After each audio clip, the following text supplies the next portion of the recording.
ಕಬಾಡೆ ಅವರು ಅಲ್ಲಿ ಸವರ್ಣೀಯರಿಗೆ ಮತ್ತು ದಲಿತರಿಗೆ ಒಂದು ಸ್ವಲ್ಪ ವ್ಯತ್ಯಾಸ ತಂದ್ರಲ್ಲ, ಅದು ಟರ್ನಿಂಗ್ ಪಾಯಿಂಟ್ ಆಯಿತು ನನಗೆ. ಅಲ್ಲಿ ಎಲ್ಲ ಗೌಡರು ಮೀಟಿಂಗ್ ಮಾಡಿ, ಏನಪ್ಪ ಈ MLA ಸಾಹೇಬರು ಈ ರೀತಿ ಎಲ್ಲ ನಮ್ಮ ಸವರ್ಣರಿಗೆ ದಲಿತರಿಗೆ ಗಲಾಟೆ ಹಚ್ಚಿದ್ರು, ಇದರಿಂದ ಭಾಳ ತೊಂದರೆ ಆಗ್ಲಕ್ಕಂತು ಅಂತೇಳಿ ಅವರವರವರಲ್ಲಿ ಅಲ್ಲಲ್ಲೇ ಚರ್ಚೆ ನಡೀತು. 78ರಲ್ಲಿ ಅವಾಗ ಎಲ್ಲರೂ ಕೂಡಿ ಒಂದು ತೀರ್ಮಾನಕ್ಕೆ ಬಂದರು, ಯಾವಾದರೂ ಒಬ್ಬ ದಲಿತ ವಿದ್ಯಾವಂತ ಇದ್ದರೆ ಹಿಡ್ಕೊಂಬರ್ಬೇಕು. ಮಲ್ಕನಗೌಡರು ಅಂತಿದ್ರು, ನನ್ನ ಸ್ವಂತ ಊರು ಗೌಡರು, ಭಾಳ ಗೌರವಿಸಿದ ಮನುಷ್ಯರವರು. ಅಲ್ಲಿ ಆ ಗೌಡರು ನಮ್ಮ ಮಾವನಿಗೆ ಹೇಳಿ ಕಳಿಸಿದ್ರು. ನಮ್ಮ ಮಾವ ಅಂದರೆ ನನ್ನ ಸೋದರ ಮಾವ, ನನ್ನ ಸಿಸ್ಟರ್ಗೆ ಅದೇ ಊರಲ್ಲಿ ನಾವು ನಡಿತನ ಮಾಡಿದ್ದೆವು. ಆಮೇಲೆ ನಮ್ಮ ಮಾವನಿಗೆ ಗೌಡ್ರು ಕರೀತಾರಂದ್ರೆ ಸ್ವಲ್ಪ ಹೆದರಿಕೆ, ಏನು ಗೌಡ್ರು ಯಾಕೆ ವಾಡೆ ಕರೆಸಿದ್ರು ಅಂತ ಹೆದರಿಕೆ. ನೀವೊಂದು ಸ್ವಲ್ಪ ಸ್ಥಿತಿವಂತರದಿರಿ, ನೀವು ಯಾಕಪ್ಪ ನೀನು ಸಾಲಿನೂ ಬಿಟ್ಟಿದ್ಯಾ, ಬಟ್ ಗಳೆ ಹೊಡ್ಕೊಂಡು ಊರಾಗ ಯಾಕಿರ್ತೀಯ, ನೀನು ರಾಜಕಾರಣಕ್ಕೆ ಯಾಕೆ ಸೇರಬಾರ್ದು ಅಂತ ಹೇಳಿ ನಮ್ಮನ್ನು ರಾಜಕಾರಣಕ್ಕೆ ಸೇರಿಸಲಿಕ್ಕೆ ಬಹಳ ಪ್ರಯಾಸ ಮಾಡಿದ್ರು. 78, 80 ಇನ್ನೂ ಅಸೆಂಬ್ಲಿ ಮುಂದಿನ ಚುನಾವಣೆ ಬರಲಿಲ್ಲ. ಆ ಸಂದರ್ಭದಾಗ ಒಬ್ಬ ಹುರ್ಕಡ್ಲಿ ಅಜ್ಜ ಅನ್ನೋರು ಒಬ್ಬರು ಗುರುಗಳು ಸಿಕ್ಕರು ನನಗೆ. ಅದು ಹೆಂಗಂದ್ರೆ ಇನ್ಸಿಡೆಂಟ್ಲಿ ನಾನು ಮತ್ತು ಶಂಕರ್ ಕೌಜಲ್ಗಿ ಅನ್ನೋರು ಬಿಜಾಪುರದಿಂದ ಹುಬ್ಳಿಗೆ ಬುಲೆಟ್ ಮೇಲೆ ಹೊರಟಿದ್ದೆವು. ಹೊಂಟ ಮುಂದೆ ಇವರು ಶಂಕರ್ ಕೌಜಲ್ಗಿ ಅವ್ರು ಏನು ಹೇಳಿದ್ರು, ಇಲ್ಲೊಬ್ಬರು ನಮ್ಮ ಅಜ್ಜ ಆದಾರ ನಿಮ್ಮನ್ನು ಭೇಟಿ ಮಾಡಿಸ್ತೀನಿ ಅಂತ ಹೇಳಿದ್ರು. ಬಿಡಪ್ಪ, ನನಗೆ ಒಂದು ಸ್ವಲ್ಪ ಹುಡುಗ ಬುದ್ಧಿ, ಇವಕ್ಕೆಲ್ಲ ಭಾಳ ಇದು ಪರಿಪಕ್ವತೆ ಇದ್ದಿರಲಿಲ್ಲ. ಬಿಡಪ್ಪ ನಿಮ್ಮ ಅಜ್ಜ ನನಗೆಲ್ಲಿ ಭೇಟಿ ಮಾಡಿಸಿ, ನಾನು ನನ್ನ ಹಳ್ಳಿ ಶಬ್ದದಾಗ ಹೇಳೋದಾದ್ರೆ, ನಾವು ಮೊದಲೇ ಹರಿಜನರು ಮಾರಾಯ, ನಿಮ್ಗೆ ಅಲ್ಲಿ ಒಳಗೆ ಹೋಲಕ್ಕೆ ನಮಗೆ ಬಿಡಂಗಿಲ್ಲ, ನನ್ನಲ್ಲಿ ಭೇಟಿ ಮಾಡಿಸ್ತಿ ಅಂದೆ. ಇದು ವಸ್ತುಸ್ಥಿತಿ. ಫಸ್ಟ್ ಟೈಮ್ ಅಜ್ಜವ್ರನ್ನ 1980ರಲ್ಲಿ ಅಜ್ಜವ್ರನ್ನ ಕಂಡಿದ್ದು ನಾನು. ಅಜ್ಜವ್ರು ಒಳಗಡೆ ಇದ್ರು, ಶಂಕರ, ನಾನು ಕೌಜಲ್ಗಿ ಶಂಕರ ನಾವು ಹೋದಾಗ ನನ್ನ ಮುಖ ನೋಡಿದ್ರಿ ಹಿಂಗ, ಶಂಕರ ಎಂಥ ದೊಡ್ಡ ಮನುಷ್ಯನ ಕರ್ಕೊಂಡು ಬಂದಿದಪ್ಪ ಇವ್ರನ್ನ, ನಾನು ಅಷ್ಟು ದೊಡ್ಡ ಮನುಷ್ಯ ಇಲ್ಲ, ಇವ್ರನ್ನ ಕರ್ಕೊಂಡು ಬಂದಿದ್ದಿ ಅಂತ ಶುರು ಮಾಡೋದು. ನನ್ನ ಮುಖ ನೋಡಿದ ತಕ್ಷಣ ಇಡೀ ನನ್ನ ಲೈಫ್ ಇವತ್ತಿನ ತನ ಏನಾಗಿದ್ದೀನಿ ಎಲ್ಲನೂ ಹೇಳಕ್ ಶುರು ಮಾಡಿಬಿಟ್ರು.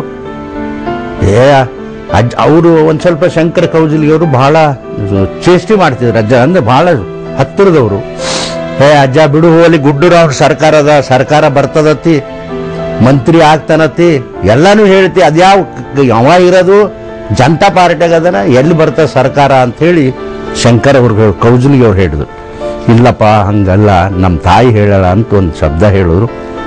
ಅಜ್ಜನ ದರ್ಶನ ಮಾಡಿದೆವು. ದರ್ಶನ ಮಾಡಿ ನಾವು ಹುಬ್ಳಿಗೆ ಹೋದೆವು. ಮುಂದೆ ಚುನಾವಣೆ ಬಂತು. ರಾಮಕೃಷ್ಣ ಹೆಗಡೆ ಅವರು ಇಂಡಿಗೆ ಬಂದರು. ಚುನಾವಣೆ ಬಂದಾಗ ಆಲ್ ಇಂಡಿಯಾ ಜನರಲ್ ಸೆಕ್ರೆಟರಿ ಆಗಿ ಇಂಡಿಗೆ ಬಂದರು. ಇಂಡಿಗೆ ಬಂದಾಗ 5,000 ಜನ ಸೇರಿದ್ರಲ್ಲಿ. ಆ ಕಟ್ಟಿ ಮೇಲೆ ಹೆಗಡೆ ಸಾಹೇಬರು ಕೂತರು. ಹೇಳ್ರಪ್ಪ ನಿಮ್ದು ಏನು ಅಲ್ಲೇ ಪಾರ್ಟಿ ಮೀಟಿಂಗು. ಒಕ್ಕೂರದು ಒಂದೇ ಶಬ್ದ, ಈ ಚುನಾವಣೆಯಲ್ಲಿ 83ಕ್ಕೇನು ನಾಳೆ ಬರೋ ಚುನಾವಣೆಯಲ್ಲಿ ರಮೇಶ್ ಜಿಗಜಿನಿಗೆ ನೀವು ಟಿಕೆಟ್ ಕೊಡದೇ ಇದ್ರೆ ಸಾಹೇಬ್ರೆ ಅವನು ಇಂಡಿಪೆಂಡೆಂಟ್ ಆಗಿ ಗೆಲ್ಲಿಸ್ತೇವ ಅನ್ನೋ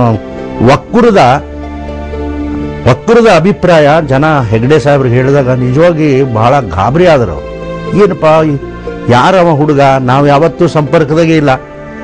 ಆಮೇಲೆ ಪಟೇಲ್ರಿ ಎಲ್ಲದನ್ರಿ ನೋಡ್ರಿ ಅಂದರು. ಜಿಗ್ಜಿನಿ ಅವ್ರು ಬರಬೇಕು ಅಂತ ಹೇಳಿದ್ರು. ನಾ ಬಂದೆ, ಹೆಗಡೆ ಸಾಹೇಬ್ರಿಗೆ ಒಂದು ಕಾಲಿಗೆ ನಮಸ್ಕಾರ ಮಾಡಿದೆ.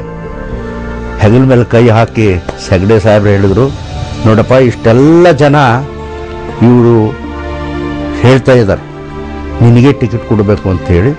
ನೋಡಪ್ಪ ಈ ಕ್ಷೇತ್ರದ ಟಿಕೆಟು ನಿನಗೆ ಫಿಕ್ಸ್, ನಿನ್ನ ಕೆಲಸ ಪ್ರಾರಂಭ ಮಾಡು ಅಂತ ಹೇಳಿಬಿಟ್ಟು ಅಷ್ಟು ಜನಗಳ ಮಧ್ಯೆ ನಾನು ಏನು ಸುತ್ತದೆ ಅಂದರೆ ಒಂದು ಹಳ್ಳಿ ಬಿಡಲಿಲ್ಲ. 3 ಕ್ಯಾಂಡಿಡೇಟ್ ಆದರು. ಈ ಅರಕೇರಿಯವರು ನಿಂತರು, ಆಮೇಲೆ ಕಬಾಡೆ ಅವರು ನಿಂತರು. 3ನೇ ಕ್ಯಾಂಡಿಡೇಟ್ ನಾನು ಜನತಾದಳ, ಒಬ್ಬ ಕಾಂಗ್ರೆಸ್ಸು, ಒಬ್ಬ ಇಂಡಿಪೆಂಡೆಂಟ್. ಟ್ರೆಂಗಲ್ ಫೈಟ್ ಆಯಿತು. ಆವಾಗ ಅದ್ಭುತವಾಗಿ ಸುಮಾರು 18-20 ಸಾವಿರ ಮತಗಳ ಅಂತರದಿಂದ ನನ್ನ ಗೆಲ್ಲಿಸಿದ್ರು ಆ ಕ್ಷೇತ್ರದ ಜನ. ವಾಪಸ್ಸು ಅಜ್ಜಗೆ ಭೇಟಿಯಾಗಕ್ಕೆ ಹೋದೆವು. ಮತ್ತೆ ಹೋದೆವು, ನಾನು ಶಂಕರ ಹೋದದ್ದು. ಅಜ್ಜ ನಾ ಗೆದ್ದು ಬಂದೆ ಅಂತ ಹೇಳಿ ಸಾಷ್ಟಾಂಗ ನಮಸ್ಕಾರ ಹಾಕಿದೆ. ಯಪ್ಪ ಗೆದ್ದೇದು ಅಷ್ಟೇ ಅಲ್ಲೋ, ನೀ ಮತ್ತೆ ಮಂತ್ರಿ ಆಗಿಬಿಡ್ತೀಯಪ್ಪ ಅಂದರು ಅಜ್ಜ ಅವರು.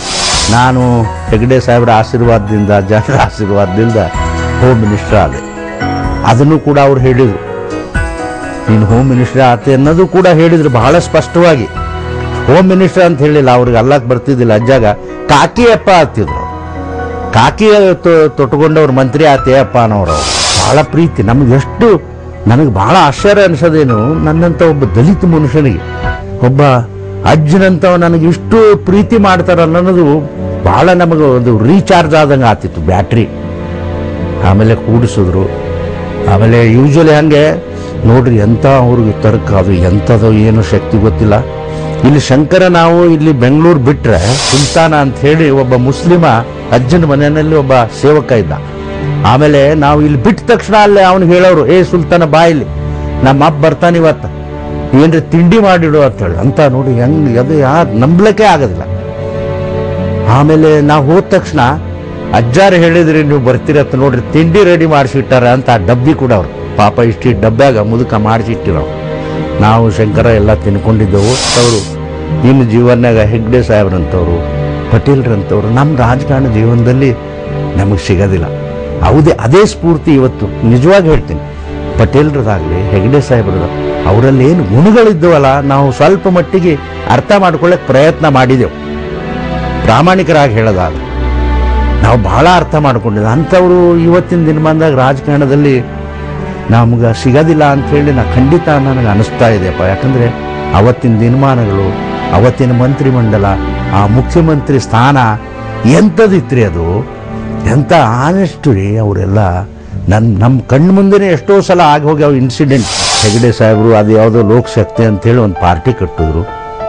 ಒಂದು ಕಡೆ ಅಜ್ಜ ನನಗೆ ಎಷ್ಟು ವರ್ಷ ಮುಂಚೆ ಹೇಳಿದರು ಅಂದ್ರೆ, ಅಂದಾಜು 12 ವರ್ಷ ಮುಂಚೆ ಹೇಳಿದರು, ಒಂದು ಸಲ ಶಂಕರ ನಾನು ಸೋಲಿಸ್ತೀನಿ ಅಂತ.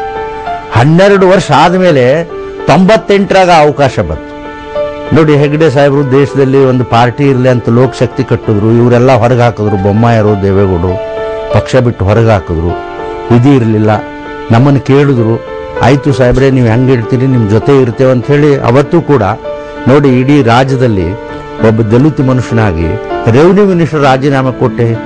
ಕಾರಣ ಏನು? ಗುರುಭಕ್ತಿ ರೀ, ಗುರುಭಕ್ತಿ. ನಾನು ಸಾಹೇಬ್ರೆ ನಿಮಗೆ ಇದು ಕೊಟ್ಟಿನಿ ಅಂಥೇಳಿ, ಅದಕ್ಕೇನದಲ್ಲಿ ಏಕಲವ್ಯನ ನಾವೊಂದು ಉಂಗ್ಲಿ ಬಟ್ಟು ಕೊಟ್ಟಿದ್ದೀನಿ ನಿಮಗೆ ಅಂತ ಹೇಳಿದೆ. ಅವತ್ತು ಎಷ್ಟು ಖುಷಿಯಾದ ಮುದುಕ, ಏನಪ್ಪ ಎಂಥ ಕೆಲಸ ಮಾಡಿದೆಯಾ ಅಂತ ಖುಷಿ ಪಟ್ಟರು. ನಾನು ಒಬ್ಬ ದಲಿತ ಮನುಷ್ಯನಾಗ ಅದೆಲ್ಲ ಅಧಿಕಾರ ಯಾರಿಂದ ರೀ ಸಿಕ್ಕಿರೋದು? ಇವರಿಂದ ತಾನೇ, ಹೆಗ್ಡೆ ಸಾಹೇಬರಿಂದ, ಪಟೇಲ್ರಿಂದ ತಾನೇ ಈ ಅಧಿಕಾರ ಸಿಕ್ಕಿತ್ತು.